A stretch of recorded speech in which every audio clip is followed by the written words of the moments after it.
Hi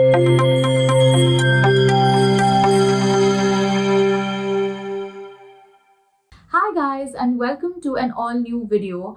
Firstly, let me congratulate each one of you right off the bat because if you're watching this video, then you've already covered around 10 to 15 important NEET questions that were asked in the previous years. Because in today's video, I'm going to be covering such a topic from where a lot of past years NEET questions have been coming from. So let's start with today's video. My name is Dr. Manjari Bhate. I'm an orthodontist and you're watching Dentistry 101 Orthodontics by MediStudyGo. In today's session, I'm going to be covering thumb sucking, a very important topic, and I'll be making the use of concise mind maps which are available in this Orthodontics Mind Map book by MediStudyGo. This contains numerous different mind maps that are segregated chapter-wise, which make learning as well as quick revisions super easy. So if you haven't already grabbed your copies, you can grab them from Amazon, Flipkart, DentalCart, and even the MediStudyGo website. And you can also avail a flat 20% off on any of the mind map bundles by using my special code Dr. Manjari. So let's start with thumb sucking. First and foremost is the definition. You can start any answer using this definition. It's the placement of thumb in varying depths into the mouth. Again, another important part, which is the classification of thumb sucking. So based on clinical observation and based on nutrition, there are two classifications. Based on clinical observation, first is normal thumb sucking. This is considered normal during the first 1.5 years of life. Remember, 1.5 years of life, it's considered normal. Usually disappears as the child matures.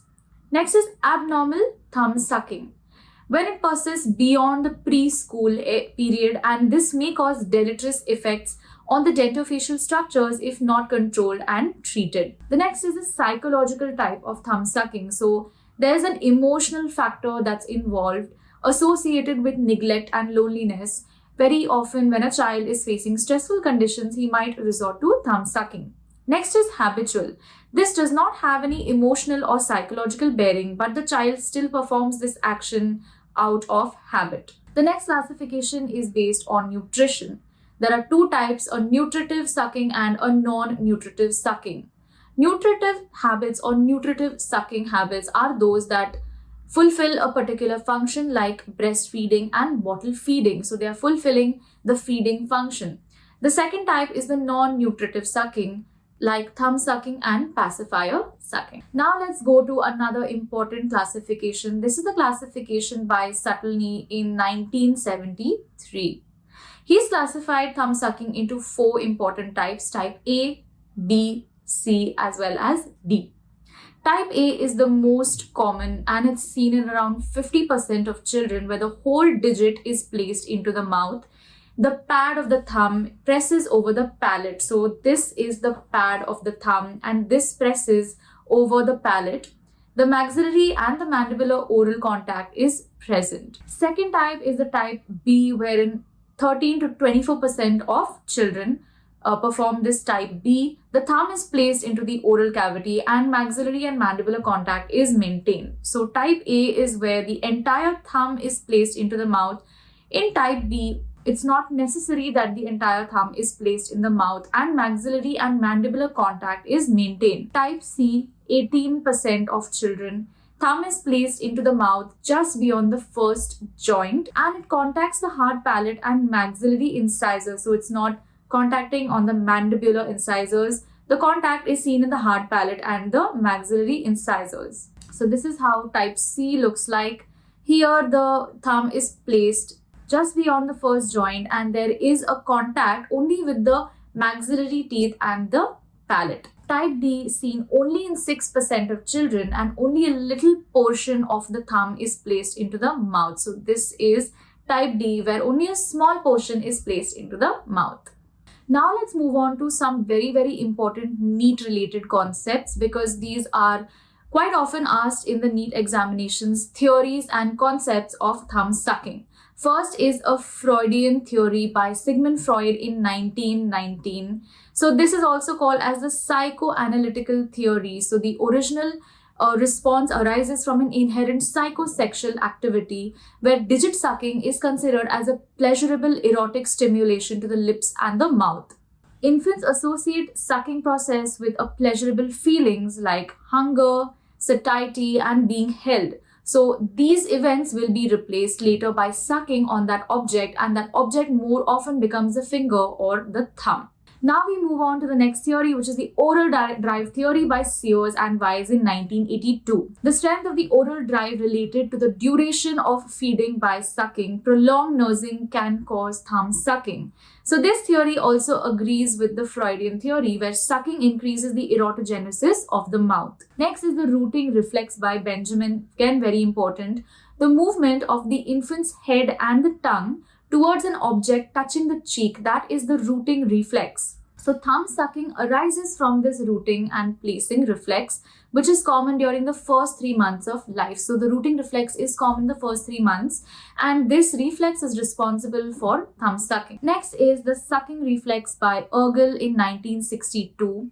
Sucking reflex is a reflex which occurs in the oral stage of development, seen at 29 weeks of the intrauterine life, and this might disappear around the ages of 1 to 3.5 years. First, coordinated muscular activity of the infant and deprivation of sucking may cause restlessness and irritability. So it's again the deprivation of sucking that might lead to this restlessness and irritability. And the last one is the learning theory by Davidson in 1967. Non-nutritive sucking stems from an adaptive response where infants associate the sucking with pleasure and hunger. So they recall the events by sucking on any suitable object, mainly the thumb or the finger. Now that we've seen some of the theories that have been put forth for these habits, let's see what is the etiology for thumb sucking. Socioeconomic status. In higher socioeconomic statuses, the mother can feed the baby effectively and the hunger is satiated quickly. Working mother. So it's very often seen that children who have the habit of thumb sucking, their parents are working and they are taken care by some caretakers, and they might develop certain feelings of insecurity which lead to the habit. The number of siblings. So the more the siblings, that much the parental attention is divided, and therefore the child might feel neglected and often compensates these feelings through thumb sucking. Order of birth. Latter born individuals or siblings have a higher chance of developing these oral habits. Social adjustment and stress. So digit sucking is considered as a behavior which is like an emotionally based behavior. Age of the child. In neonates, insecurities related to the primitive hunger demands. So this could be the reasons for neonates sucking their thumbs in the first weeks of life. This is related to feeding problems, and during the eruption of the primary teeth, this is used as a relief to teething discomfort. So this was all about the theories as well as the etiologies.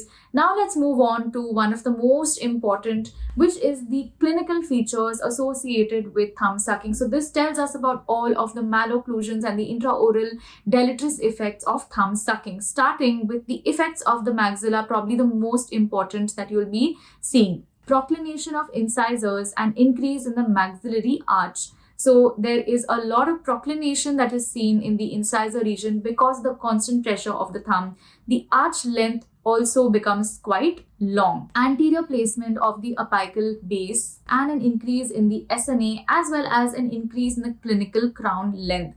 So since the incisors are proclining, there will also be an apical base anterior placement along with the proclination and increase in the SNA. This is the SNA angle, which is a cephalometric angle, which also signifies that the maxilla is slightly forward placed. Increase in the clinical crown and an increase in the counterclockwise rotation of the occlusal plane. So let's have a look at the occlusal plane right here.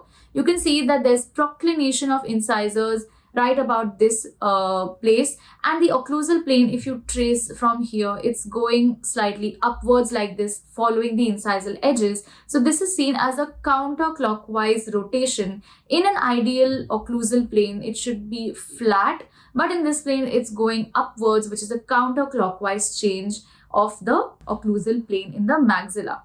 The next is the reduction in the SNA to the ANS-PNS angle. The ANS-PNS angle is the angle between the anterior and the posterior part of the palate. The palatal arch width also decreases, and there is an increase in the atypical root resorption that's seen in primary central incisors. So the maxillary arch becomes constricted. Instead of having a wide or a normal shaped maxillary arch, they become constricted, and this leads to a decrease in the palatal width. So the width decreases only to a smaller width, as well as there is atypical root resorption as seen here in this X-ray. There will be an atypical root resorption as seen here, especially in the maxillary central incisors and trauma to the central incisors. So since they are proclined because of the habit, they are more prone to some trauma. Next is the effect of thumb sucking on the mandible. Reduced proclination of the lower incisors. Since the thumb is exerting pressure onto the lower incisors, it pushes it in the lingual direction. So reduced proclination of the lower incisors, as well as an increase in the intermolar distance. Next is the effect on the interarch relationship. So now they're comparing the maxilla and the mandible.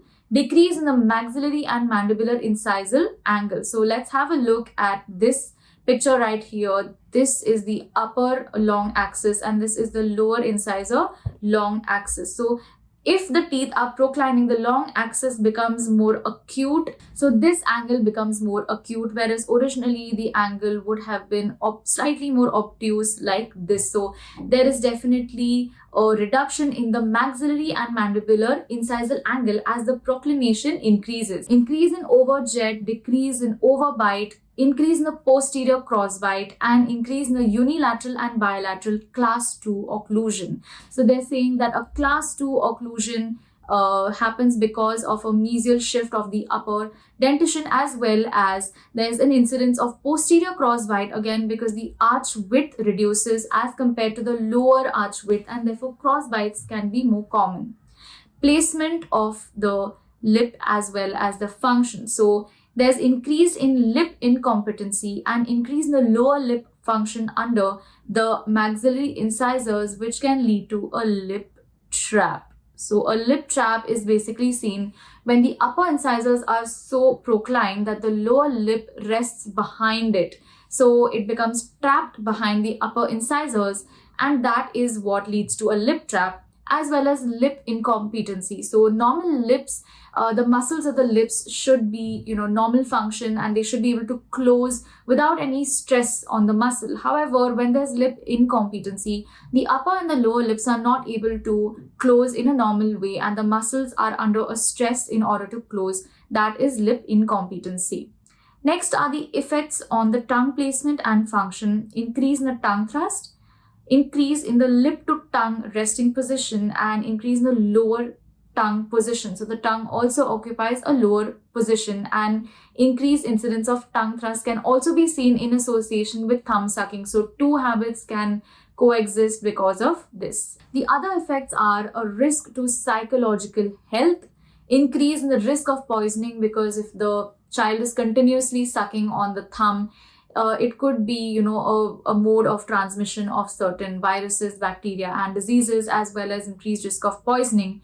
Increased deformation of digits. Again, if the child is continuously sucking on the thumb, it could lead to a deformation of the digits. Increased risk of speech defects like lisping, because of the excessive proclination of the upper incisors. A lisping can be seen, and resorption of the roots of the maxillary incisors. Now let's see, how do you diagnose thumb sucking? Some very clear telltale signs. First and foremost, history is very, very important during diagnosing any habit. History should be taken to assess how the habit is, the frequency, the intensity, and also inquire about the family members. Inquire from them if there are problems or any feeding patterns and problems in the parental care as well. Evaluate the emotional status of the child. So a psychological evaluation is also necessary in some cases where the thumb sucking is prolonged. Determine if the habit is meaningful or empty. The next is the type of malocclusion. So you need to see what the type of malocclusion is. You need to observe what the position of the digits are, associated orofacial muscular contractions, mandibular position during the sucking. The next is the facial skeletal pattern, as well as intensity, frequency, and the duration of the habit. Now, you need to do an intraoral examination in order to see the effects. So, first examine the tongue, the size and the position at rest during swallowing, as well as placement against the palate, and also evaluate the pattern of the speech. All of these are related to the position of the tongue.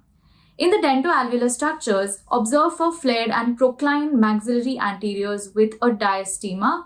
This is again the classic telltale sign. Retroclined lower mandibular anteriors, as well as narrow palate and posterior crossbite associated intraorally. Next is we can observe certain extraoral features like observing the digits. So C for redness, or if the digits are chapped, short fingernails, clear, and a clean dishpan thumb appearance. So a dishpan thumb is basically with callus formation on the finger. This is how a dishpan thumb looks like because of the effect of the constant sucking. The next are observation of the lips. So chronic thumb suckers have short hypotonic upper lip with a hyperactive lower lip. So the keyword here is a hypotonic upper lip and a hypertonic lower lip. This is how a short upper lip, which is hypotonic, looks like. So here you can see that the upper lip is quite short. It's not long enough. It's not meeting the lower lip. That's because it's a hypotonic upper lip where the muscular function has become hypotonic, and the lower lip, which is the mentalis muscle, that is hypertonic.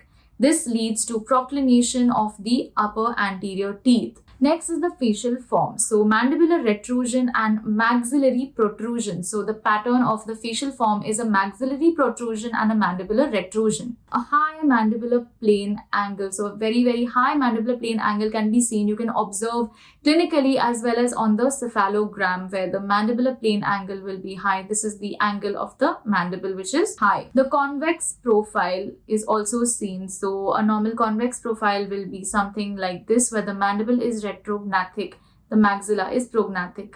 Other features like higher incidence of middle ear infections, enlarged tonsils, and mouth breathing can also be observed in association with this.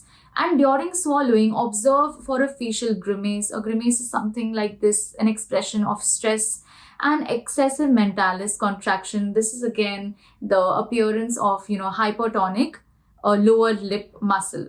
Now let's see what are the treatment strategies for thumb sucking, which is the management of thumb sucking. Starting off with the first strategy, it is to start as soon as possible. So when the child starts showing the signs of the habit, and also if there is a familial tendency, so if there are other members in the family that have also shown this habit in the past, you need to start the therapy for this child. The next is the treatment considerations based on the psychological status of the child. You need to diagnose this properly first. Check for the frequency, the duration, and the intensity of the habit. And if the habit is associated with an emotional problem, then you need psychological consultation in cases of emotional problems. The age of the child is again important when applying for these management therapies. So digit sucking below 3 years, no intervention required. If it is from around 3 to around 4 to 5 years of age and it's discontinued, so that means it's self-corrected. However, if it persists beyond 6 years, then definite intervention is required. The treatment considerations like motivation of the child to stop is also very, very important. Counseling the child and motivation. Parental concern regarding the habits. So how you counsel the parents as well. The child should not be criticized by the parents. They should also offer help to deal with the difficult situation, as well as negative reinforcement only will enhance or worsen the habit. So you need to counsel the parents as well in order to encourage the child and not to demotivate the child. Preventive treatment involves feeding the child whenever hungry and letting them have as much as they want to. This can be one of the ways to prevent the future habit from developing. Feed the child naturally. So breastfeeding is important. Discontinue the habit at its inception itself. So this is again another preventive strategy. by Hughes in 1941, and use of a dummy or a pacifier to prevent thumb sucking. So you can actually make the use of certain dummy appliances like a pacifier in order to stop the thumb sucking. Next is psychological therapy. So avoid nagging, avoid scolding and frightening the child. There is a concept called as the beta hypothesis or the Dunlop hypothesis. Very, very important. So what this says is that you need to assist the child to concentrate on the act. Forced purposeful repetition associates the habit with an unpleasant reactions. The child is told to observe themselves in the mirror while indulging in this activity. So you ask the child to observe themselves in the mirror when he's indulging in the activity, and the child will themselves start feeling conscious about this, and he'll also stop this habit. The next is a 6-step in the cessation of a habit by Larson and Johnson. These are certain protocols that are put forth by Larson and Johnson in order to stop habits. So the step 1 is screening for psychological component. Step 2 is habit awareness. So you make the child aware of it. Step 3 is a habit reversal with a competing response. So you try to make the child stop the habit, and you also introduce another habit that is like distracting the child from performing the first habit that we want to stop. 4 is response attention. So if the child is successfully able to stop that habit, you need to give a response attention, which means that you can, compliment the child or tell the child that good job.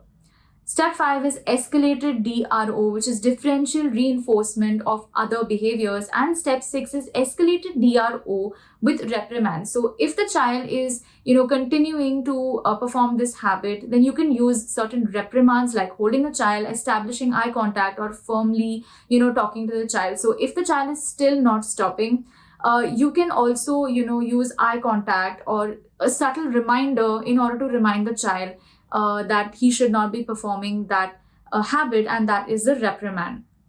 Next is a 3-alarm system by Norton and Gellin. Super simple. A 3-alarm system, as the word suggests, chart the days of the week with like a blank space in between them. So the first alarm is that you need to wrap the digit with a coarse adhesive tape. So you wrap the digit with like some coarse adhesive tape so that the child does not do it. If the child is still not stopping, the second alarm is used, where you wrap the elbow with like a elastic band-aid in order to, stop the child from performing this habit. And finally, the third alarm is you further tighten that band-aid and you tighten the elastic. So the child is reminded not to perform this habit. Finally, coming to the mechanical therapies that we use to avoid thumb sucking and to prevent thumb sucking. These are mechanical therapies or reminder therapies. There's an extraoral approach using chemical treatment. So this is least effective, but you can still use this using like a bitter or a sour chemical that's placed, on the thumb, so that the child will get a bitter taste and won't perform the thumb sucking habit. Next is thermoplastic post. This was devised by Allen. A thermoplastic material is placed on the thumb, and this can, take around 6 weeks to act. So this is how a thermoplastic material looks like. This is a thermoplastic post which is placed on the digit, and this will avoid the patient from sucking the digit. The next is ACE bandage approach. So this is like an at-home program to assist the children with nocturnal digit sucking. A child who wishes to discontinue the habit with no psychological consideration. So this is important to understand that a child who is willing to give up the habit, you can use the ACE bandage approach in this case, using an elastic bandage around the elbow during night. This will, again exert the pressure and stop the child from performing this habit at night. The last is using long sleeve nightgowns. Super simple remedy. Using long sleeve nightgowns will interfere with the pleasure that the child is deriving from the thumb sucking. So this was all of the extraoral approaches, but there are more approaches like the intraoral approach, and these make the use of certain appliances. Super important. Neat questions also from this. So the optimal age for using intraoral appliances is 3 to 4.5 years. So this is the age where you can start using the intraoral appliances. A removable or a fixed palatal crib.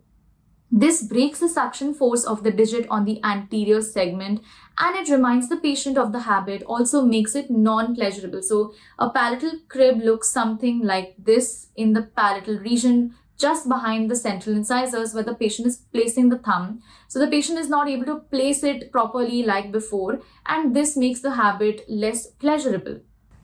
Next is the use of an oral screen. So an oral screen is an appliance that was introduced by Newell in 1912. It will redirect the pressure of the cheeks and the lips, and it prevents the thumb sucking as well as the finger sucking. So this is how an oral screen looks like. This is a small screen that is placed in the mouth that will help keep the cheeks and the lips away from the teeth. So the screen is placed in between the lips and the cheeks and the teeth, so it kind of shields the teeth from the pressures of the lip and the cheek. So any abnormal pressures are completely eliminated, as well as the child is prevented from placing the thumb into the mouth. Next is the hair rakes appliance by Mac. Again, hair rakes are similar to the palatal crib where there are fence-like lines. So it's like a rake appliance where there are a lot of rakes which will help in preventing the sucking of the thumb. The next is the bluegrass appliance, super important, by Haskell in 1991. A bluegrass appliance is a fixed appliance which has a Teflon roller. This is used in children between 7 to 13 years of age. So instead of sucking the thumb, the child is actually told to play with the roller instead of sucking the digit. So this is how a bluegrass appliance looks like. This is a fixed appliance, so it's fixed with the form of bands in the molar region, and there is a wire extending in the anterior palatal region, and there's a Teflon roller. So it's like a bead which can be played with, it can be rolled properly, and the patient is instead asked to divert his mind by playing with the roller instead of actually sucking the thumb. The next is a quad helix appliance. A quad helix appliance is an expansion appliance which causes slow maxillary expansion, or SME. So this is a fixed appliance which is used to expand a constricted maxillary arch, and the helix, which is placed intraorally, again reminds the child to not place the finger into the mouth. So this is how a quad helix looks like. It's called a quad helix because there are 4 helices. So this is also fixed with the help of bands. There's a wire that extends, and there's one helix here, the second here, third here, the fourth here, and finally the band here. So this is the quad helix used for expansion of the maxilla. So whatever deleterious effects of the thumb sucking were there on the maxilla, which is a constricted maxilla, this slow maxillary expansion appliance can help in causing expansion of the constricted maxilla, and it also functions as like a reminder to the child to not suck the thumb. Last is modification of the bluegrass appliance. So instead of 1 roller, 2 rollers are placed, and they are placed of like different materials. So this also prevents suction, and it also causes the thumb to slip from the rollers, which breaks the habit. So the child is not able to get the proper suction that he was able to get while sucking the thumb. Instead, the thumb like rolls away, and it rolls when placed intraorally. So this was all about thumb sucking, super important, and we have covered so many neat questions. Wherever there are pins, these were the neat questions. So I hope you've understood, and let's move on to the MCQ and the flashcard for today. According to Benjamin's concept, thumb sucking arises from a non-nutritive sucking related to which reflex? So they're asking what is that reflex which Benjamin has said is contributing to thumb sucking. A is the rooting reflex, B is the Moro reflex, C is gag reflex, D is a swallowing reflex. The answer is A, which is the rooting reflex. Let's see what the other reflexes are. So this is the first, which is rooting reflex. The head turns to the cheek when there's a touch on that side. Moro reflex is a startle reflex, not related to the thumb sucking. The startle reflex is seen in newborns as well. A gag reflex, this is when any substance is irritating in the throat and the patient feels like vomiting, that is the gag reflex. And swallowing reflex, again, this is not related to the thumb sucking. Next is the flashcard. Digit sucking habit is considered normal up to what age? So very important, and it might be, a lot of confusing options might come in the MCQ. So you must know that up to what age it is considered normal. It's considered normal only up to 3 to 4 years of age. Beyond this, intervention must be done. So if you want more such MCQs and flashcards related to this topic, you can actually visit the Medi Study Go app, which you can download from the Play Store and the App Store. And you can access the mind maps, notes, videos, flashcards, as well as MCQs that are available on this app, all for free. All you have to do is earn coins on this app every single day. The more you study every single day, the more coins you earn. It's that simple. So you're actually studying and earning coins and unlocking more and more material every single day. If you have liked this video, don't forget to hit the like button, and you can also subscribe to the Medi Study Go channel and access all of the other videos and the playlist as well. And don't forget to share this with your friends. So until next time, this is Dr. Manjari Bhate signing off. Keep studying and keep practicing with Medi Study Go. Thank you.